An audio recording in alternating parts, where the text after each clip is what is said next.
अस्सलाम वालेकुम friends. Drama serial दाव बहुत ही इंटरेस्टिंग मोड पर आ गया है। दाव के आने वाले एपिसोड में इस वक्त आएगा एक मेगा ट्विस्ट, जब एक तरफ असफर सिद्दीकी की सारी कोशिशें, चालें और साजिशें नाकाम हो जाएंगी। वो केस हार जाएगा और एहसन को सजा हो जाएगी। और दूसरी तरफ अलमास बेगम को अब आबदा बेगम पे बहुत गुस्सा आएगा, इसीलिए वो आबदा बेगम के खिलाफ एक चाल चलेंगी।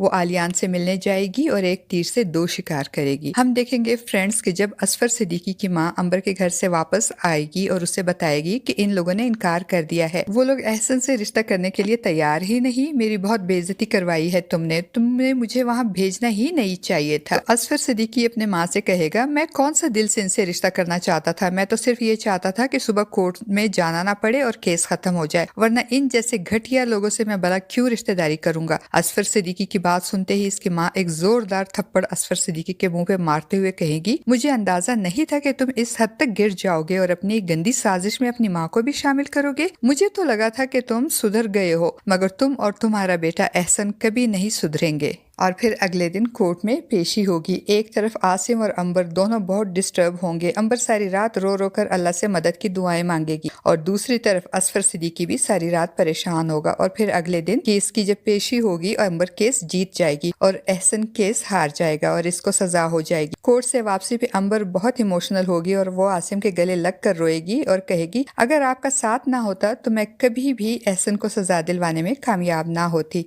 नेहा भी आसिम और अंबर की कामयाबी पे बहुत खुश होगी और आसिम से कहेगी, आसिम मुझे आप पे फख्र है, आपने भाई होने का हक अदा कर दिया। अलमास बेगम आबदा बेगम पे बहुत गुस्सा होंगी क्योंकि इनके बेटे साथ की वजह से निशा जान से गई और निशा का बदला लेने के लिए आलियान ने सुंबुल से शादी की और निशा की मौत का बदला सुंबुल से लेते हुए इसे अजियतें दे रहा है और सुंबुल को अजियत में देकर अलमास बेगम को भी बहुत अजियत हो रही है। इसलिए अब अलमास बेगम चाहती है कि आबदा बेगम भी अपने बेटे के लिए वैसी ही अजियत महसूस करे और अपने बेटे के लिए तड़पे। अब वो एक तीर से दो शिकार करेगी। एक तरफ तो वो आबदा बेगम से मिलने जाएगी और आबदा बेगम के जाने के बाद आलियान का केस लड़ने के लिए भारी रकम का चेक वसूल करेगी और दूसरी तरफ वो चाहती है कि आलियान साद का खून कर दे और खुद फांसी चढ़ जाए या फिर सारी उम्र जेल में सड़ता रहे ताकि इसकी बेटी सुंबुल का आलियान से पीछा छूट जाए। और फिर अपनी इसी सोच को अमली जामा पहनाने के लिए वो आलियान से मिलने जाएगी, जहाँ आलियान अलमास बेगम को देखकर इन पे बहुत गुस्सा होगा और कहेगा कि क्यों आई हो यहाँ पे, जाओ यहाँ से, मुझे नहीं मिलना तुमसे। तो अलमास बेगम आलियान से कहेगी कि तुमको सिर्फ मैं यहाँ से आजाद करवा सकती हूँ, मगर आलियान अलमास बेगम की मदद लेने से इनकार कर देगा, जिस पे अलमास बेगम कहेगी, जैसे तुम्हारी मर्जी, मगर मैं तुमको ये बता दूं कि साद आज रात की फ्लाइट से मुल्क छोड़कर जा रहा है। साद के मुल्क छोड़ने की बात सुनकर आलियान परेशान हो जाएगा। फ्रेंड्स, आपको क्या लगता है कि आलियान अलमास बेगम की मदद लेने को तैयार हो जाएगा